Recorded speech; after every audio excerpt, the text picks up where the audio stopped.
Hi, in this video, we'll view how to configure the NetAXS 123 web interface for WIN-PAK.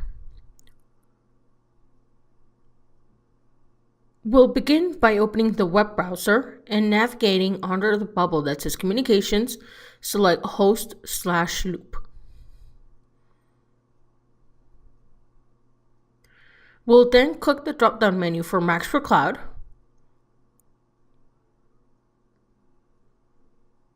and select the option for WIN-PAK. We'll then see more options display. We'll make sure that reverse TCP/IP is unchecked. We'll select Add NAC and submit changes.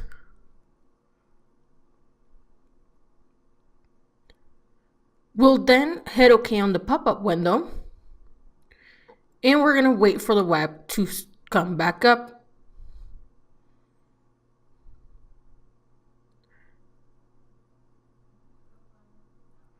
We'll now go ahead and select Disable Encryption under AES Encryption.